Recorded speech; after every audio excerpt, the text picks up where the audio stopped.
ওরা হিরো আলমক ভুয়া বলার যোগ্যতা অর্জন করেনি এবং হিরো আলম তৈরি করার মতো যোগ্যতা অর্জন করেনি। তাদের লেখি কথাবার্তা বলবে তৈরি করে দেখা একটা হিরো আলম তৈরি করে দেখা একটা ভুয়া, এটা মনে কাগজ নিল ওরা যোগ্যতা অর্জন করছেন করা। ওরা বাপের অটো খায় আর মনে সারাদিন মনে করে ঘুরে বেড়ায়। ওরা কি মনে করে যোগ্যতা অর্জন করতে? ওরা মনে করে এক বেলা না খেয়ে কি কষ্ট কোনদিন ওরা অনুভব করে যাচ্ছে? যারা ভুয়া করে, যারা হিরো আলমগুলো কথা বলে, তিসাকলে কথা বলে, একলে কথা বলতেছে, ওরা মনে করেন তার যোগ্যতা অর্জন করছে। ওরা বাপের হোটেল খায় আর মায়ের হোটেল আছে মনে করে ঘুম পাড়ে। ওরা কি যোগ্যতা অর্জন করছে? মানে যোগ্যতা অর্জন করেনি ওরা। আমাদের বই মেলাতে কিছু লোক আছে বিতর্ক করার জন্য, বই মেলাটা নষ্ট করার জন্য।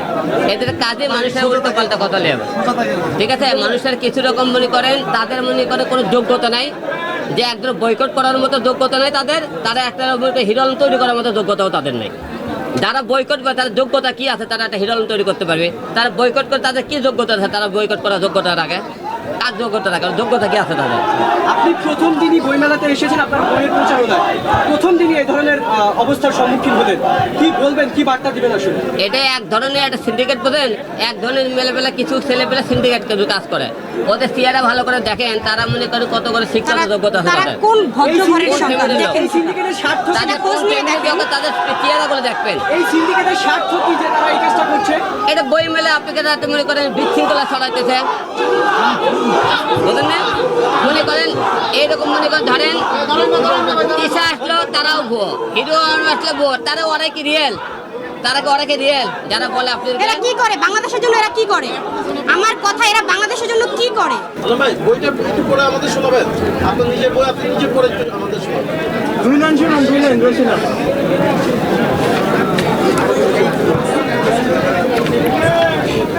আপনার কথা শুনুন। আচ্ছা, আমি একটু মিডিলে দাঁড়ান তো, মানে আমরা এদিক থেকে পাচ্ছি না। হ্যাঁ, অনেকজন পাচ্ছি না, একটু চাপে দাও। আচ্ছা, হ্যাঁ, প্রথমবার আমি শুরু করতেছি। গত 10 বছরে আমার যত কষ্ট সংগ্রাম, যত সমালোচনা সম্পূর্ণ প্রকাশ করা হয়েছে এই বইয়ের মাধ্যমে। এইরকম প্রতিটা শব্দ মনে করেন কেন প্রকাশ করা হলো, এর মানে কি? হয়তো একটা প্রশ্ন, তার আমার উত্তরটা আমি পরে বলে দিয়েছি। আমার সাক্ষাৎকার হয়তো অনেক প্রশ্নের উত্তর দেয়নি, কিন্তু এটা বইয়ের মধ্যে ব্যক্তিগত কিছু উত্তর দেওয়া আছে, জীবনের ঘটনাগুলো আমার তুলে দেওয়া আছে। হয়তো অনেক কিছু আমরা বলিনি হয়তো আপনি সাক্ষাৎকারে। আমরা তো দুই লাইন শুনতে চেয়েছিলাম, দুইটা লাইন শুনতে চেয়েছিলাম। এক লাইন বলেছি, আরেক লাইন বলবো। ঠিক আছে, আপনি বলছেন আরেক লাইন বলতেছে। এগুলো সব কিছু নিয়ে আমাকে বারবার অনেক প্রশ্নের সম্মুখীন হতে হয়েছে, সমালোচনার মুখেও পড়তে হয়েছে। এই সমস্ত এদের উত্তর দেওয়া আছে, কেন আলোচনার মধ্যে আছে, সমালোচনার মধ্যে যার উত্তর দেওয়া আছে। দুই লাইন হয়েছে। পুরা শুনলে বইকে পড়বি, পুরা আমাকে শুনতে চান। আপনি বলছেন যে আপনার এটা জীবনের গল্প, তো এটা হিরো আলমের সাক্ষাৎকার না হয়ে হিরো আলমের জীবনের গল্প হতে পারতো না?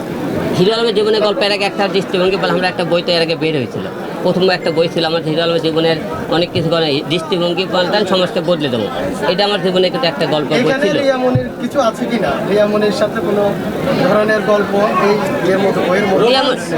রিয়ামনির সাথে তেমন কিছু নাই। রিয়ামনি যেহেতু আমার সাথে কাজ করে আপনি সবাই দেখছেন, কাজের মধ্যে কোনো সাক্ষাৎকারগুলো রিয়ামনির আপনারা কোনো প্রশ্ন করে থাকেন কোনো জায়গায়, সেই প্রশ্ন 2-1 লাইন থাকতে পারে। হিরো আলম ভাই, এই বছর আমরা দেখছি কবি আলম হয়ে গেছে। না, কবি না, আমি একজন অ্যাক্টর ভাই। আমি একজন অ্যাক্টর হয়ে থাকতে চাই। শখের বছরে নাটক, গান, বই এ সমস্ত শুধু শখের বছরে করি, চেষ্টা করি মনে করেন ভিন্ন রকম কিছু করার। বলো। বইটি নিয়ে আমি একটা কথাই বলতে চাই, বইটি না পড়লে আসলে বইটির মধ্যে কি আছে সেটা বোঝা যাবে না। তো আমি বলতে চাই সবাই বইটি নেন, পড়েন। বইটি না কিনলেও পড়েন, বইটি পড়ে দেখেন বইটির মধ্যে কি আছে। হিরো আলম এই পর্যন্ত এসেছে, কি কি করেছে সে, সব কিছুই বইটির মধ্যে আছে। আলম ভাই, আমি যে প্রশ্নটা করতে চাইছি, এবছর বইমেলার শুরুর দিকে মোস্তাক, তিশা, সাবরিনা নানান ধরনের বই নিয়ে তাদের কথা নিয়ে আলোচনা হয়েছে, সমালোচনা হয়েছে। আমরা এই প্রশ্নটা না করতে আপনার সামনেই দেখতে পাচ্ছি স্টলের সামনে বয়কট হিরো আলম। কি বলবেন আসলে এই সব বিষয় নিয়ে? শোনেন,